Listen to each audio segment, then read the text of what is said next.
Hello everyone, I'm Gamer. Welcome back to Overkill's The Walking Dead. This is a post-recording of my voice after the video. I wasn't able to record at the time, so I decided I was going to talk about it later. This is a fairly interesting series of events that went on here, but hold on, I actually gotta cut down the video. I realize it's 1 hour, oh my god. Alright, I had to shorten the video there a second, it won't matter to you. Literally time travel. Ooh, I already fixed it. So the people just left the lobby for some reason, and I got locked in this menu, so I had to actually exit out of the game to get everything to work again. Kind of frustrating. I don't know what that was about. Like, I joined the lobby, and then they just didn't like something. Maybe it was because I was level 3? I don't know. And they just bombed out of the lobby, and it locked me in a menu. So I had to get out of the game just to start over again. Now I gotta wait. Here I am, just kind of freaking out, just doing things. I guess the good thing about doing these next two videos on Overkill's Walking Dead is that I get to talk about what happened in a greater level of detail than when I went through it. Here we got some new people. If I remember correctly, this is going to be a pretty intense group of people. We're going to start to feel our way around the game and know exactly what we need to know when we need to know it. Maybe, probably not. If I remember, it's the same group of people. Some pretty interesting stuff happens. There will be also a glitch at one point that I get to show off. Wasn't happy about encountering the glitch, but it's just some geometry in the game is the family both thought out well, and then some of it is not. Distraction. So won't ruin the surprise there. Well, the long loading screens. People said try not to skip past them, though, because it can cause crashes. That's let it go. Also, I can't hear what they're saying right now, and I don't remember everything that they said, so I'm probably gonna lower the volume of the game so that you can hear me talk about it. But I'm not about to drink my own. They were basically, most of the things that were said in this match was some guy trying to tell other people how to play or things. In a good way, not in a bad way.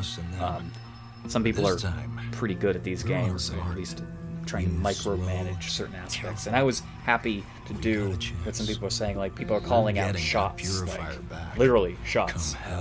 Kill that person. Do it. Well, that's fine. I'll trust a person when doing that, because, you know, I got a sniper rifle. The person with the sniper rifle is not the one who leads the charge. The person with the sniper rifle is the person who takes orders. And, yeah, I'm gonna, like, type to them a few times to let them know I can hear them. Because I am not using my microphone. And that's just, you know, that was my choice not to use the microphone. I mean, maybe I could have used it, maybe I couldn't.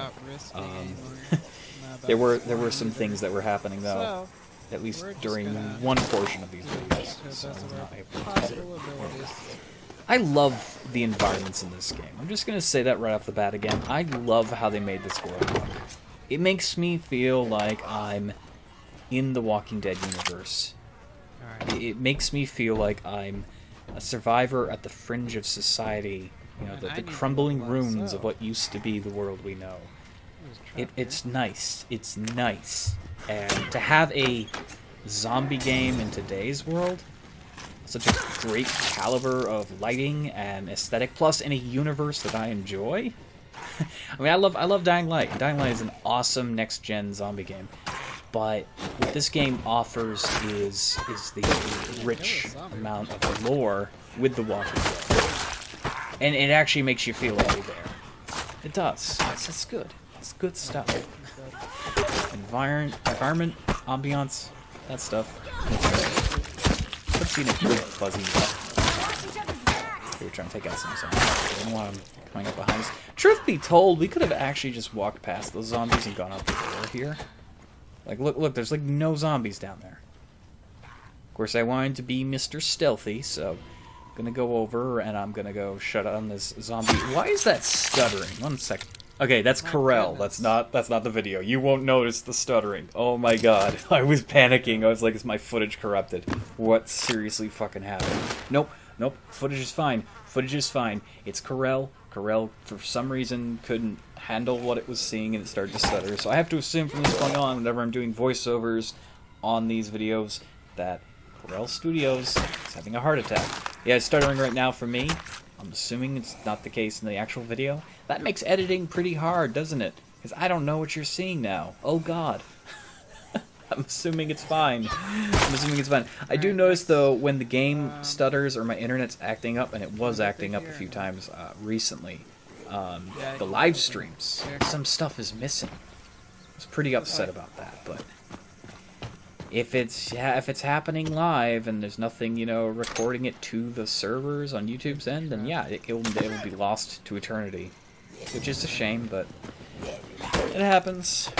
Nothing is perfect, and that's the risk you take with live streaming. I definitely prefer making videos over live streaming, but I'm enjoying the live streaming. So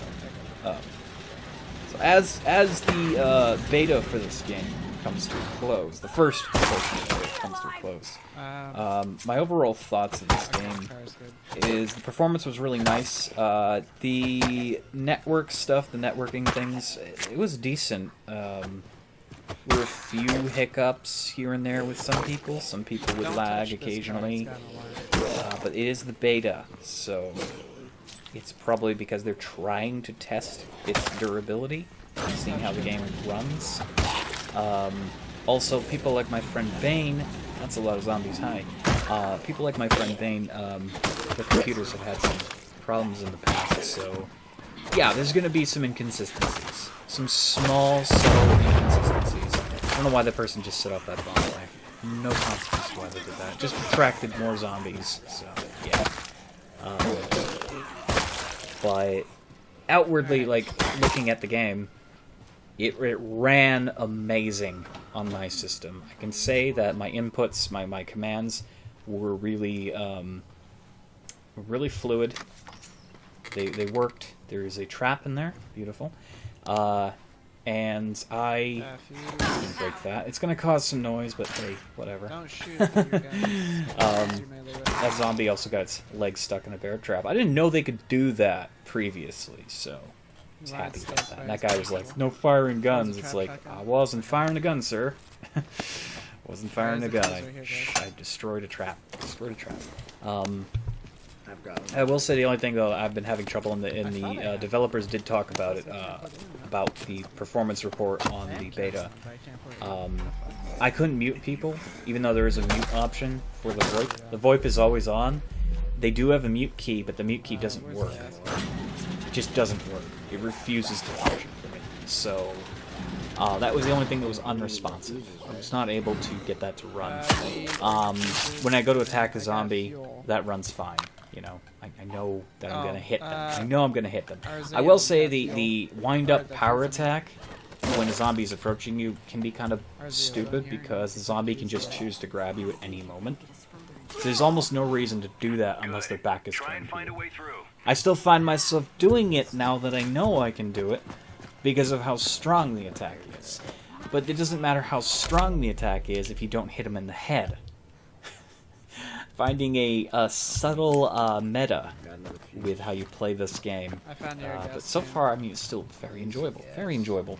The game is freaking beautiful. I mean, the sun shafts, the ground, the griminess of like the blood and gore effects. Just like wet pavement, things like that. There's just so much about this is viscerally beautiful. That kill animation was a little bit weird, though. I will admit that. But hey, whatever. Floating screwdriver. I've seen worse. Look at the dirty glass in this greenhouse here. It's gorgeous. It's just gorgeous. I mean, this game is just appealing. So goddamn appealing. It's beautiful. I really want to see what the dark levels are like. The spooky nighttime levels. That'll be fun to see, but hopefully they'll release those as one of the next levels for the beta. They said there was going to be some more levels, but I think they only mentioned that on the last beta, which is on the 19th. So the next beta is on the 12th. The last beta is on the 19th. And on the last beta, they said there's going to be some more stuff that's going to be unlocked for the beta event. The game is coming out in November, though. First week, I believe, of November. But it's going to be pretty cool to see all the stuff that is going to be the regular game. It's going to be pretty cool to see everything that's supposed to be in the game. my friends are, some of my friends are concerned about loot boxes being a thing in this game. I hope that's not going to happen. Loot boxes are very frowned upon right now in the market, and if they think they can possibly get away with that, they've got another thing coming. They better not try to get people to spend money on resources in this game, because no one's going to want to do that. That's going to make the game very unfun. Now, I can confirm some fears that I have about that. Although I don't think they're going to do it because it's a political suicide of the game industry right now as it is. I'm fearing about the reasons they could put loot boxes in the game solely because I meant to take that zombie down. I did not do that. It's because there's an upkeep with your base. I don't exactly know what the upkeep system does. I'm going to assume there's going to be different kinds of bases, and that's a hope, at least. That's going to be different kind of bases, because it kind of makes you feel like you're exploring, even though you're not. I'm fearing that if you can't keep the upkeep, you get demoted to a shittier base with less access to upgrades and things. So you lose bonuses if you don't play. And I could see a dirty-handed company doing something where it's like, well, because we have an upkeep bonus, that means we're also going to have boxes that you can buy for real-world money to apply your money to get resources to get ahead of the upkeep bonus instead of just doing missions. Because if you fail missions, you get nothing. You get nothing. You get no resources out of that, so is there a way that you can upkeep bonus keeps going up. Upkeep costs keep going up. I may have screwed up with that guy there. Now look back at this footage. I learned you want to take out the guys in the back, not the front. But hey, whatever. I did it. I'm a good shot, except that time. There we go. I've gotten better since this video, which is funny to say, but it's kind of cool. A lot can happen in 1.5 days. Yeah, I'm terrified that there is a substantial reason that they'd want to put loot boxes in the game because of certain design choices. The fact that there's little items that you need to have in your base to keep everything running kind of screams that they're going to try something like an upkeep bonus. I don't like that. That scares me. It scares me a little. It makes me wonder if they're going to do that. And I'm going to say that right at the bat. Don't make currency in a game something that you have to buy. Ever. Also, this is a $60 game. So, if you end up putting loot boxes in it, Jim Sterling's going to come after you. Speaks the truth. You don't want someone who speaks a lot of truth telling people the truth about your game, your motivations with your game. Because it's a good game, and it doesn't deserve to be ruined by loot boxes. Not at all. But, that's something that a lot of companies do, and their games just sputter and fail as a result of it. Sure, they make a lot of money for a while. They trick a lot of people, but it's not a nice thing. Now, can I see like DLC packs and maps, a lot of other stuff like packed together being part of DLC? Yes. I said during one of the live streams that I would expect Negan to be a character. The main reason is, if this game takes place well before the events of Negan, like in the early days or whatever, he could very easily be just, you know, finding out who he is in the zombie infested world. He could be a playable character. He's not the same character that we know from the comics or the show. He is someone who is just finding out his place. And I could very easily see him become a DLC paid character. I would pay for something like that. I'll admit that. Because it's a character, and it's a pretty important one. So, what's the harm in that? Now, yeah, here I'm taking a risk being on the open here. I was trying to get a drop on this guy, but I don't think you could shoot through windshields, and now I'm being attacked by all his friends. The AI is actually quite good. I don't know if it's really good or it's relentless. It could be a little bit of both, but damn. So yeah, the thing is, like, maps, game modes, maybe stuff like that. That's an acceptable thing for DLC, but don't go overboard with it. Don't let greed take over your game. Loot boxes by themselves, for the sake of wresting as much money out of you as possible, don't don't do that shit. It's just not a good idea. A business standpoint and a sense of fun. Because then that means your game is designed to not be fun. So let's make sure that this game stays as fun as it was during the beta. It's fun. This game is fun. This is an enjoyable experience. And I love the environments. I love the environments.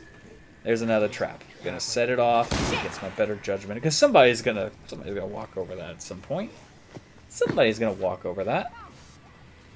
So let's not have them walk over it.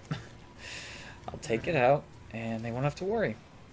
On the top build. The thing is, too, a lot of people comparing this to Left 4 Dead. And I said at first it was pseudo Left 4 Dead. And it's pseudo Left 4 Dead because it has the 4-man team that's running around an environment trying to survive. But it's less and less of a clone of Left 4 Dead. It almost has absolutely nothing in gameplay terms or visuals to do with Left 4 Dead. There's no safe room, for instance. Absolutely no safe room. The extraction points are not safe. You can get killed. You can lose the game in the extraction point. Also, it's like it's very structured in a All right, let's. how do we describe it? A very team class system. Left 4 Dead doesn't have classes. Every character is exactly the same. Their personality, the way that the other characters perceive them, is different. Some of the dialogue options are different. Some of the dialogue options get bumped around, too. Like, Ellis might say one thing to somebody else. Bill or Francis or Zoe might react differently to different situations.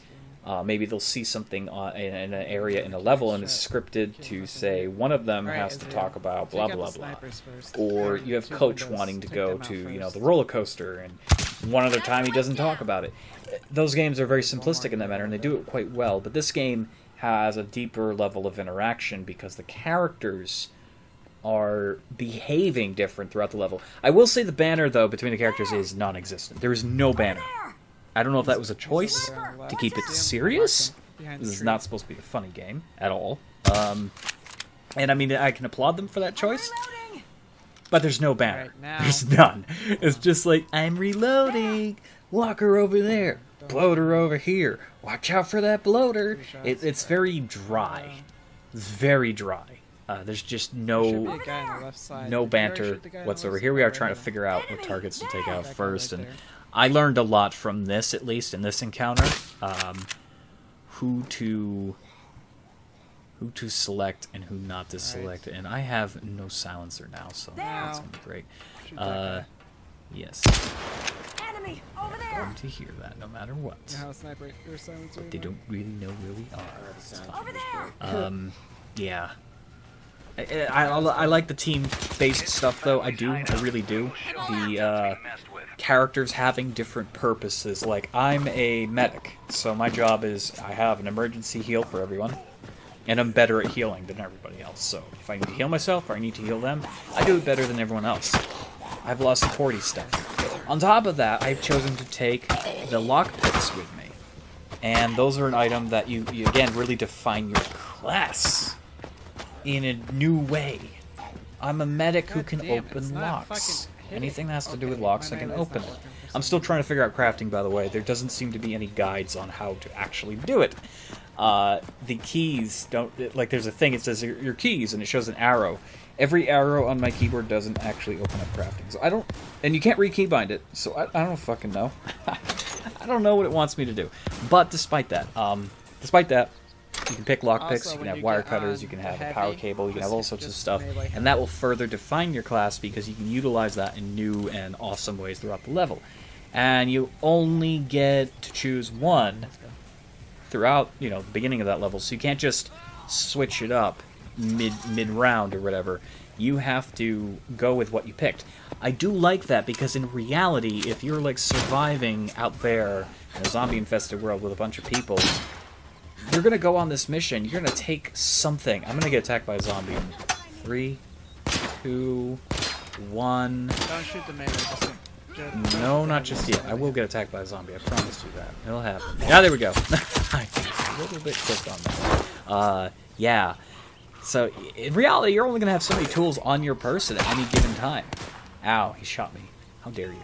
Now we're just gonna gangbang him. Not. Or I'm gonna go in because I'm fucking brave. I'm brave. Come at me. But yeah. So it's like you're only gonna have so many things available to you when you go out on your mission. You're not gonna be taking the entire freaking farmer's market with you. I can't shoot him because if I shoot him, it's gonna add to the sound meter. We're doing so well with sound. Occasionally he gets a shotgun blast off. That doesn't help our cause, but Don't make me do this. we're at risk. Not Yep. leaving Okay, you so like they this. saved me. Thank God. This team was pretty competent. I like that. The worry with games like this is when it's always multiplayer. You're gonna have bad teams. The bonus is that you can play this game alone, and it will be scaled to a single-player difficulty. So, yay. For people like me who like to take our time and enjoy something, here we go. Also, people kind of take a little bit of the terror away from the game, to some degree. When you're alone, only you can hear you scream. And I'm pretty scared of zombies, so joy. I believe this is when this mission bugs. I think something bugs out here. It does get fixed, but it bugs out just a little bit. I grabbed something that's supposed to go in that little forklift, and it doesn't quite work. Never mind. This was not that time. This was not that time. They opened. It's fine. It does happen. So yeah, it's a good game. There's a few hiccups here and there, but it's nothing like game breaking. It's not too awful. Any of the issues that could arise so far. I think the beta, in my opinion as a gamer, was a success. At least the first beta. I don't know what's going to happen in the second beta. I don't know why the second beta is so different. And it's a day away, so it's only a day away. I don't know what's going to happen. I have no idea why it's separate. Maybe, you know, they've got to download all the stuff that happened here and see what they were doing, the stress that they're putting it under. Maybe the second beta is where they put it through a lot of stress. I don't know. I'm not sure what's going to happen. He got taken down, but he got taken down in a good spot because I can just pick him up. I've learned in this section here with the alleyways, you really just want to rush past the zombies. I don't think there's a single way, at least not with the gear that we have, that we can push through. They just keep coming. See, if we had wire cutters, we could get through the fence. So, it is random each time, but I think the wire cutters would have been an excellent choice. I've got to try other stuff next time around. Lockpicks were okay, but being able to cut through this fence here would completely nullify the danger that we're experiencing. This is awful. This is so bad. I've died so many times here. I've had so many failures with this area alone. I like that the zombies are very imposing. They are the absolute threat in the Walking Dead universe. Like, people always try to say the people. Not so much. Not so much. Yeah, people are calculating. People think. People have guns. But the zombies are a wall of dead flesh that keep coming. They don't tire, and they don't go down easily. And they can create more of them. People, not so much. You can create a family, but they're not going to be ready to attack your enemies for many, many years. And then do you really want to put them through it? Try to save this guy. And, yeah, I was able to get him up, but he's not in a good position. And neither am I, come to think of it. I believe, yes, this is going to end in blood and sadness. Yeah, it's coming back to me now. But yeah, the zombies in this game, I love how difficult they are, but I will call bullshit on some of the hits they've been able to get on me. I also understand now the grapple system, but I don't understand why. See, I'm stabbing the zombie to death, and I wasn't able to take him down in time. I've had moments where I'm at full health, and I go to do that, and the zombie will still take me down. I don't know. If you try to push the zombie off of you, you take a massive hit to your health. A massive hit. So you can actually knock yourself down by knocking zombies away. And I'm confused about that. Either it's an error, or not that you take damage, it's an error that the zombies can take you down, you've clearly killed them, or it's just don't fucking get touched by zombies. Maybe there's like a hidden infection meter, and it's basically saying like you're infected now, you're dead. I don't know. I don't know what to think there, but yeah, everyone starts going down here. This alleyway is a killer. It's an absolute killer. I enjoyed Beta 1. I love Beta 1. There'll be more of this, another video of this coming up soon. And then tomorrow on the 12th, probably it will be tomorrow, actually, by the time this video's up. Well, it's today, I guess. Beta 2 will launch. Beta 2 will launch, and there'll be lots more zombies, lots more surviving. I'll probably do another live stream at some point, hopefully. It's fun. Overkill's The Walking Dead is looking to be a pretty good game, and I mean it took a while to come out. I'm glad it did. Glad it did. I'm glad the game didn't die out. Oh, you poor person, you. Oh no. Ah. No, they both get taken down. Oh god, the lighting is so pretty. This is a fun game. I like it. I don't know, like it's a new game. It's beautiful. It's stunning. It's cut of the state of the art, cut of the edge, whatever, cutting edge. But it feels classic. Thank you for watching. I'll see you later. Goodbye.